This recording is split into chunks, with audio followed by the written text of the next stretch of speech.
విమాన ప్రమాదానికి సంబంధించి దాదాపుగా ఒక తరహా ఏదైతే ఎయిర్‌లైన్స్‌కి సంబంధించినటువంటి నిఘా విభాగాల లెక్కలో తేలిన ప్రాథమికమైనటువంటి అంశం ఏంటయ్యా అంటే, మా 2 ఏవైతే ఇంజిన్స్ అకస్మాత్తుగా పనిచేయడం ఆగిపోయినాయి.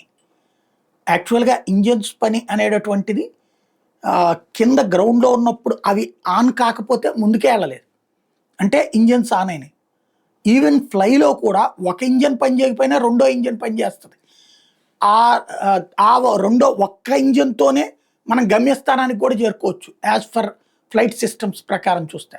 అట్లాంటిది 2 ఇంజిన్స్ ఒక్కసారి స్ట్రక్ అయిపోయినాయి. ఇది పోనీ ఓవర్ హాలింగు ఇట్లాంటి వాటిట్లో చూసుకున్నా చిన్న చిన్న లోపాలు అట్లాంటివి ఎప్పుడో సెట్ చేసుకున్నారు. అయన్నీ ఎప్పటికప్పుడు నడుస్తుంది. కానీ 2 ఆగిపోవడం అంటే అది ఒకటి గ్రౌండ్ స్టాఫ్ సహకారంతో అక్కడేదో జరిగుండాలి. లేదా ఆకాశంలోకి వెళ్ళాక ఆపరేట్ అయ్యే విధంగా ఏదో జరిగుండాలి.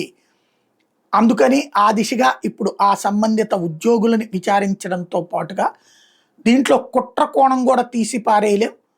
అది కూడా చెక్ చేస్తున్నాం అని చెప్తున్నటువంటి పరిస్థితి తాజాగా చోటు చేసుకుంది. ఏదైతే తాజాగా చేస్తున్నటువంటి విచారణ సందర్భంగా.